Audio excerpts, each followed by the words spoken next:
안녕하세요. 백업부동산 스토리입니다. 오늘은 문재인 대통령이 신년 기자회견에서 신규 택지 개발을 언급을 했습니다.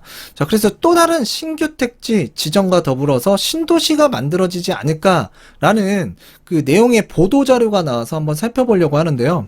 자, 국토교통부에서 2월 설 연휴 전에 주택공급 대책 발표할 계획이죠. 이 계획 안에 이제 문재인 대통령이 신년사에서 언급한 그 내용이 좀 담겨서 나오지 않을까. 자, 언급한 내용 뭐 여러 가지가 있지만 그 중에서도 주목되는 부분이 바로 신규 택지의 가감한 개발을 통해서 시장이 예상하고 있는 수준을 뛰어넘는 부동산 공급을 특별하게 늘릴 것이라고 문재인 대통령이 신년 기자회견에서 강조를 했습니다.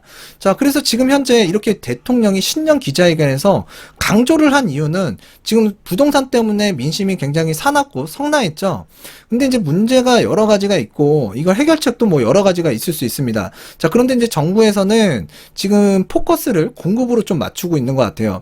그래서 대한민국을 들썩이게 하는 부동산 문제, 핵심은 크게 단기적으로 두 가지를 볼 수 있겠는데요.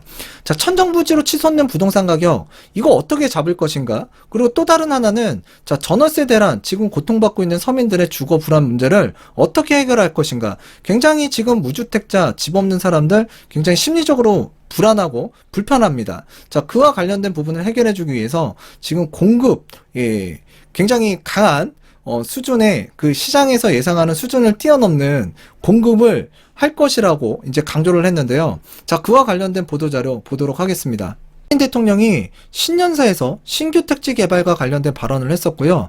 자, 분당 신도시급 개발을 할 수 있는 광명 시흥지구 급부상이 되고 있다. 이런 기사가 나왔습니다.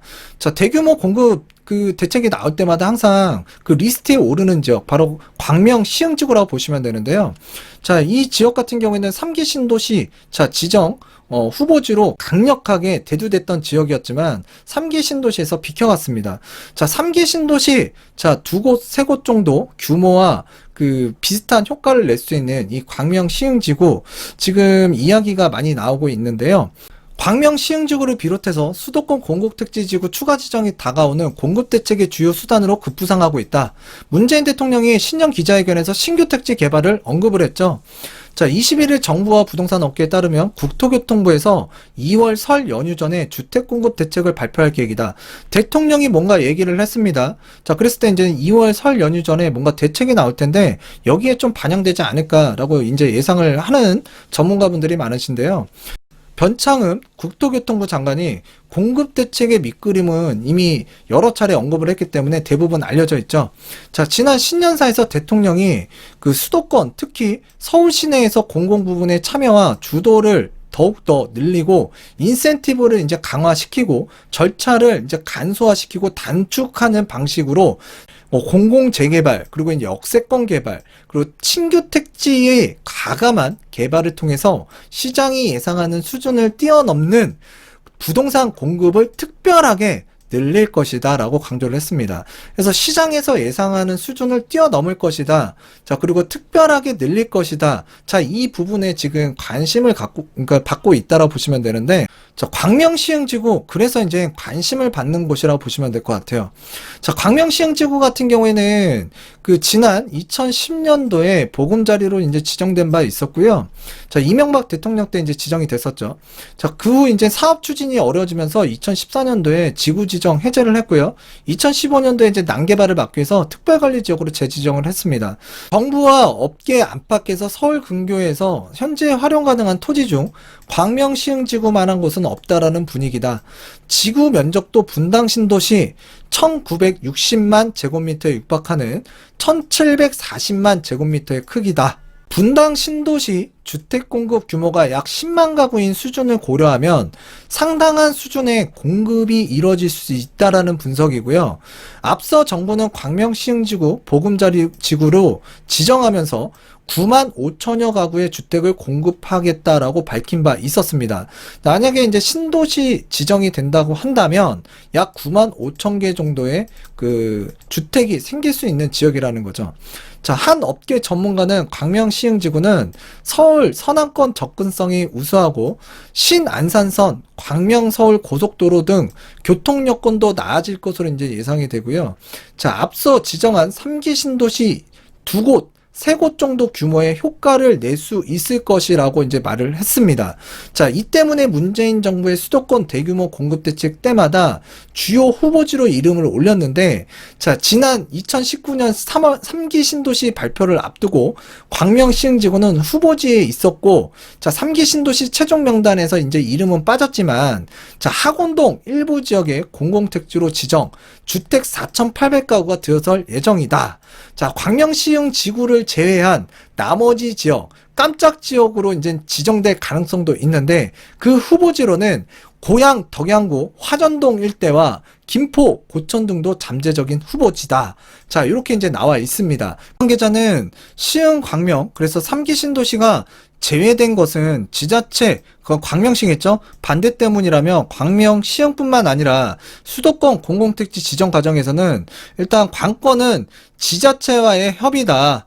자, 그래서 이제 지자체와 어떻게 협의하느냐에 따라서 달라진다라는 얘기죠. 그 지역 잠깐 한번 살펴보도록 하겠는데요. 해당 지역이 바로 광명 시흥 지구라고 보시면 될 것 같고요. 자, 인근에는 KTX, 자, 광명역이 있습니다. 자, 이쪽에 가운데 이제 고속도로, 제2경인 고속도로가 지나가는데, IC가 딱 붙어 있어요. 광명 IC가. 자, 이 도로를 타게 되면, 이제 서부간선도로도 이제 탈 수 있고요. 서해안 고속도로도 탈 수 있고, 일자리가 많은 그 강남권으로 갈 수 있는 강남 순환고속도로, 그리고 과천이나 이제 판교 일자리 많이 늘어나거나, 현재도 많이 있죠. 자, 고급 일자리가 즐비한 자리로 지금 이 안양 성남 고속도로도 이용할 수 있습니다. 또 인근에는 지금 외곽순환 고속도로도 있고요. 현재 광명 수원 고속도로도 있고, 그리고 이제 문산에서 서울, 서울에서 마곡, 마곡에서 이제 이 광명까지 연결하는 서울 광명고속도로가 지금 또 현재 착공 중에 있습니다. 그래서 고속도로가 굉장히 잘 도로가 발달된 지역이라고 보시면 되고요. 자, 그리고 이제 아래쪽에는 지금 친안산선, 월판선이 이 광명 시흥 지구를 지나가고 있고요. 또 지금 아직 그 계획상으로 지금 진행되고는 있지만 인천 2호선과 그리고 이제 제2경인선이 자, 이쪽 해당 지구를 지나갈 예정으로 지금 계획들이 있기는 있습니다. 자, 이런 내용들이 있기 때문에 사실 여기가 지구 지정이 된다 그러면 서울 접근성이라든가 일자리 직주 근접성이 굉장히 뛰어난 지역이라고 볼 수 있겠고요. 또 여기 지정이 되게 되면 주변에 또 파급 효과가 분명히 크게 일어날 수 있다라는 거, 그것도 이제 알아두셨으면 좋겠습니다. 다음 지역, 이쪽 해당 지역이 그 김포 고천인데요. 여기도 지금 다 논밭으로 되어 있죠. 자, 아래쪽에는 이미 신도시가 지정이 된 계양, 그 다음에 부천 대장이라고 보시면 되고요. 자, 요 앞쪽에 이제 김포공항이라고 보시면 돼요. 이쪽은 이제 서울시 강서구라고 보면 되고요. 항상 여기도 뭔가 이 공급 대책이 발표될 때마다 항상 거론되는 지역인데요. 이번에도 역시 좀 들어갔다고 보시면 될 것 같아요. 여기 일대에 이제 그 3기 신도시 예정 후보지 바로 고양시 덕양구 화전동 일대라고 보시면 되는데, 이쪽에 이제 경의중앙선 화전역이라고 있습니다. 자, 이쪽 뒤에가 이제 3기 신도시 그 창릉 신도시고요. 이 앞쪽이 이제 화전동 일대라고 보시면 되는데, 자, 이 한강변을 따라서 이쪽에는 이제 고촌, 예, 그리고 이쪽에는 화전동, 그리고 이쪽에 이제 신평 IC라든가 장항 IC, 그리고 이제 자유로를 타면서 이쪽 라인에 아직도 땅이 굉장히 많다라고 보시면 돼요. 자, 그래서 이쪽 라인 쪽에 현재도 지금 빗금쳐진 요 계양지구, 부천 대장지구, 창릉 신도시가 있는데, 지금 예상 후보지로 깜짝 후보지로 지금 거론되고 있는 지역이 바로 이 인근 지역이라고 보시면 될 것 같아요. 자, 그런데 이 뒤쪽으로 가게 되면 인천 같은 경우에 이제 검단 신도시를 비롯해서 김포시에도 지금 아파트가 굉장히 많이 지어지고 있죠. 자, 그래서 이쪽에 이제 만약에 깜짝 발탁이 돼서 신도시가 만들어지게 된다 그러면 이쪽 일대에 지금 공급이 상당히 많아지는 지역으로 변모가 되면서 또 주변 지역에 굉장히 큰 파급 효과를 또 불러일으킬 수가 있습니다. 그래서 지금 현재 올 겨울에 들어서면서 가격은 이미 상당히 올라가고 있는 현재 대한민국 부동산 시장인데, 현재 이 국토부에서 뭔가 던지려고 하잖아요. 얘기 지금 언급하고 있고요. 그래서 요번에 대책이 나오는 걸 한번 지켜보시고 여러분들께서 이제 액션, 움직임을 취하시는 게 좋을 것 같습니다. 그리고 이제 6월 1일 이전에 전에 그 물건을 또 처분해야 되는 사람들, 또 이제 뭐 모두가 그렇지는 않겠지만 이제 처분 계획을 잡고 있는 사람들도 분명히 있어요. 자, 그래서 이제 3, 4월을 기준으로 해서 지금 대책 발표 이후에 한번 여러분들이 이 시장 동향을 살펴보고 여러분들의 이제 의사결정에 의해서 주택을 취득할지 매매를 할지 좀 고심을 해봐야 되는 지금 굉장히 중요한 기로에 섰다라고 보여집니다. 자, 오늘 내용은 이쯤에서 마치도록 하겠고요. 자, 이 내용 한번 어떻게 진행될지 국토교통부 발표 내용 발표가 되면 그때도 한번 살펴보는 시간 갖도록 하겠습니다. 자, 오늘 이상 보도자료 살펴봤고요. 다음 시간에도 유익한 내용 전달하는 백옥부동산 스토리 되도록 하겠습니다. 감사합니다.